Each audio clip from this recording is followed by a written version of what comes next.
അപ്പോൾ എല്ലാവർക്കും പുതിയൊരു വീഡിയോയിലേക്ക് സ്വാഗതം. അപ്പോൾ ഇന്ന് ചെയ്യുന്ന വീഡിയോ എന്ന് പറഞ്ഞാൽ അഡീനിയം പ്രൂൺ ചെയ്തിട്ട് ഇപ്പോൾ ഏകദേശം ഒരു 25 ദിവസം ആകാറായിട്ടുണ്ട്. അപ്പോൾ അതിന് നമ്മൾ എന്തൊക്കെ വളങ്ങളൊക്കെ ചെയ്തു എന്ന് കാണിച്ചു തരാം. അപ്പം എല്ലാം തന്നെ അത്യാവശ്യം നല്ല രീതിയിൽ തളുത്ത് വന്നിട്ടുണ്ട്.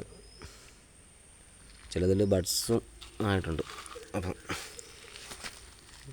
നമ്മൾ എന്തൊക്കെ വളങ്ങളാണ് ചെയ്തതെന്ന് കാണിക്കാം.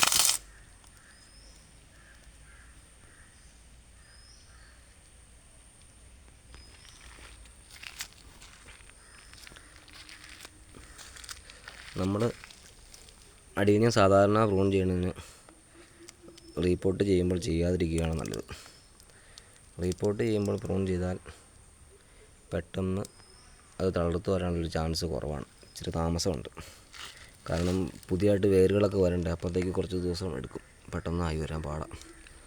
അപ്പോൾ അതുകൊണ്ട് നമ്മൾ റീപോർട്ട് ചെയ്യുമ്പോൾ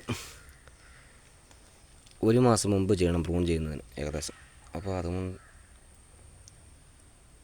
അതിപ്പം പെട്ടെന്ന് തന്നെ വേരുകളൊക്കെ അന്നേരം വരുന്നതുകൊണ്ട് പ്രൂൺ ചെയ്യുമ്പോൾ പെട്ടെന്ന് തളർത്ത് വരാനുള്ള ചാൻസ് കൂടുതലും. നമ്മൾ ഇടുന്ന വളം പെട്ടെന്ന് തന്നെ അത് വലിച്ചെടുക്കാനൊരു ഇത് കിട്ടും. അപ്പോൾ നമ്മൾ പ്രൂൺ ചെയ്യുന്നതിന് ഏകദേശം 3-4 ദിവസം മുമ്പ് തന്നെ ആദ്യമായിട്ട് ഞാൻ ചെയ്യുന്നത് ഫാക്ടംബോസ് എന്ന് പറഞ്ഞ വളമാണ്. അതൊരു 8-10 തരി ചെടികളിലിട്ട് കൊടുക്കും ചോട്ടിൽ, എന്നിട്ട് നല്ലപോലെ നനച്ച് കൊടുക്കും. അപ്പോൾ അത് ഇലയോടുകൂടി നിൽക്കുന്നത് പ്രൂൺ ചെയ്യുന്ന മുമ്പ് ആയതുകൊണ്ട് തന്നെ പെട്ടെന്ന് തന്നെ അത് വളം എടുക്കും, ശരിക്കും വളം വലിച്ചെടുക്കും. അപ്പോൾ എന്നിട്ട് ഏകദേശം ഒരാഴ്ച കഴിയുമ്പോഴാണ് പ്രൂൺ ചെയ്യുന്നത്. പ്രൂൺ ചെയ്ത് കഴിഞ്ഞാൽ ഏകദേശം ഒരാഴ്ച കഴിയുമ്പോൾ നമ്മൾ വീണ്ടും ഒന്നുകൂടി ഫാക്ടംബോസ് ഒരു 5-6 തരി വെച്ച് എല്ലാ ചെടിക്കും ഇട്ട് കൊടുക്കും. അപ്പോൾ അതിൻ്റെ ഒപ്പം തന്നെ നമ്മൾ കുറച്ച് മഗ്നീഷ്യം സൾഫേറ്റും കൂടെ ഇട്ട് കൊടുക്കാറുണ്ട്. അപ്പോൾ അത് ഈ വരുന്ന ഇലയ്ക്ക് നല്ല പച്ചപ്പ് കിട്ടാൻ നല്ല എളുപ്പമുണ്ടാകും, ഇലയ്ക്ക് നല്ല പച്ചപ്പ് കിട്ടും. പിന്നെ അതിൻ്റെ ഒപ്പം തന്നെ ആഴ്ചയിൽ ഒരു ദിവസം നമ്മൾ യൂറിയ സ്പ്രേ ചെയ്ത് കൊടുക്കും. നാനോ യൂറിയയാണ് ഞാൻ യൂസ് ചെയ്യുന്നത്. നാനോ യൂറിയ എല്ലാ ചെടികളിലും 1 ലിറ്റർ വെള്ളത്തിലേക്ക് ഒരു 4 മില്ലി കലക്കിയിട്ട് സ്പ്രേ ചെയ്ത് കൊടുക്കാറുണ്ട്.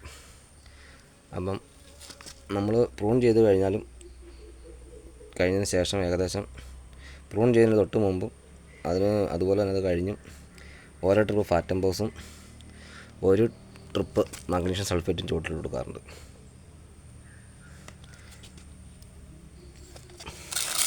പെട്ടെന്ന് തന്നെ അപ്പോൾ കൂമ്പെടുത്ത് വരുന്നതാണ്. പിന്നെ ഈ വന്ന ഇല പെട്ടെന്ന് വളരാൻ വേണ്ടിയാണ് നമ്മൾ നാനോ യൂറിയ സ്പ്രേ ചെയ്യുന്നത്.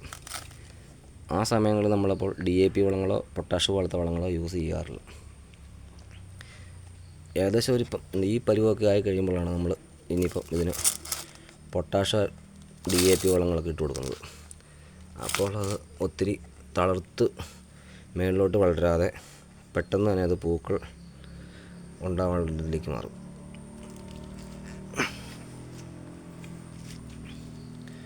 വളങ്ങൾ എന്തൊക്കെയാണെന്ന് ഞാൻ കാണിച്ചു തരാം. നിങ്ങൾ ചെയ്യുന്ന വളങ്ങൾ ഏതൊക്കെ രീതിയിലുള്ള സാധനങ്ങളാണെന്ന് ഞാൻ കാണിച്ചു തരാം. ഇതാണ് നാനോ യൂറിയ. ഇത് നമ്മൾ 1 ലിറ്റർ വെള്ളത്തിലേക്ക് 4 മില്ലി എന്ന തോതിലാണ് എടുക്കുന്നത്. ഇത് ആഴ്ചയിൽ നമ്മൾ രാവിലെ ആണ് സ്പ്രേ ചെയ്യുന്നത്. ആഴ്ചയിൽ ഒരു ദിവസം ഒന്ന് മതി. ഒരു 2 ആഴ്ച അല്ലെങ്കിൽ 3 ആഴ്ച 3 ട്രിപ്പ് നമ്മൾ ഒരാഴ്ച സ്പ്രേ ചെയ്ത് കൊടുക്കും. അത് ചെടി ഫുള്ളായിട്ട് അടിച്ചു കൊടുക്കാം സ്പ്രേ. അപ്പോൾ അത് പെട്ടെന്ന് വലിച്ചെടുത്തോളും. പിന്നെ ഇതാണ് ഫാക്ടംബോസ്. ഇത് എല്ലാത്തിനും വളക്കടയിലുള്ള വെള്ളമാണ്.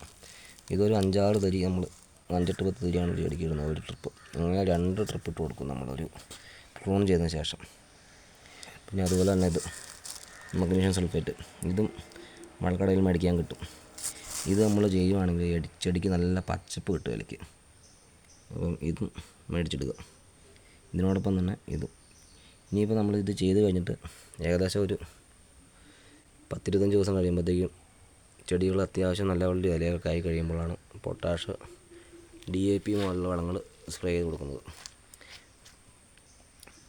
അതിനുശേഷം പ്രത്യേകിച്ച് വളമൊന്നും വേണ്ട. പിന്നെ നമ്മൾ റിപ്പോർട്ട് ചെയ്യുമ്പോൾ ചാണകപ്പൊടിയും വേപ്പിൻ പിണ്ണാക്ക് ഇടാറുണ്ട്. അത്രയും വളങ്ങൾ മതി ഒരു ട്രിപ്പ്, അതായത് ഒരു റീപോർട്ടിങ് കാലഘട്ടത്തിലേക്ക് അത്രയും വളങ്ങളാണ് നമ്മൾ ചെയ്യാറുള്ളൂ. ഇതിപ്പോൾ ചിലവരിലൊക്കെ ബഡ്സ് വന്നിട്ടുണ്ട്, ബഡ്സ് ആയിട്ടുണ്ട്, ബഡ്സ് വന്നു തുടങ്ങിയിട്ടുണ്ട്. ഇതിനിപ്പോൾ 2 ആഴ്ച കൊണ്ട് നല്ലപോലെ മുട്ടകൾ കയറി വരുന്നതാണ്. പിന്നെ ഇതിൽ നിന്ന് ഈ സമയത്ത് ഒരു പ്രത്യേകം സൂക്ഷിക്കേണ്ട കാര്യം എന്ന് പറഞ്ഞാൽ ചിത്രശലഭങ്ങൾ വന്ന് മുട്ടയിടാൻ ചാൻസ് വളരെ കൂടുതലാണ്. അപ്പോൾ അതിൻ്റെ മുട്ട പരമാവധി നശിപ്പിച്ച് കളയേ രക്ഷയുള്ളൂ. അല്ലെങ്കിൽ അതിൻ്റെ ചെടി പെട്ടെന്ന് അതിൻ്റെ കൂമ്പുകളും തണ്ടും തിന്നിട്ട് പോകാൻ ചാൻസ് ഉണ്ട്, തളിരായതുകൊണ്ട്. അത് ചെടി പിന്നെ അത് തിന്നു കഴിഞ്ഞാൽ വളരാൻ ചാൻസ് വളരെ കുറയും. അപ്പോൾ അതൊന്നും നമ്മൾ പരമാവധി ശ്രദ്ധിക്കുക.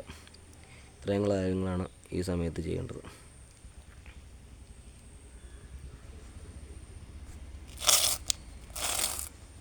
ഇതൊക്കെ ഏകദേശം ഒരു 3-4 വർഷം പ്രായമുള്ള ചെടിയാണ്.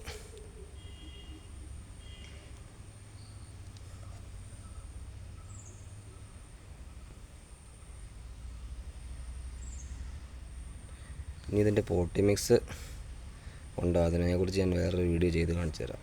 പിന്നെ ഇടുന്ന പോട്ടി മിക്സിനെ കുറിച്ചൊക്കെ, എന്തുതരം പോട്ടി മിക്സാണ് യൂസ് ചെയ്യുന്നതെന്നൊക്കെ കൃത്യമായിട്ട് ഞാൻ വീഡിയോ ചെയ്ത് കാണിച്ചു തരാം കേട്ടോ.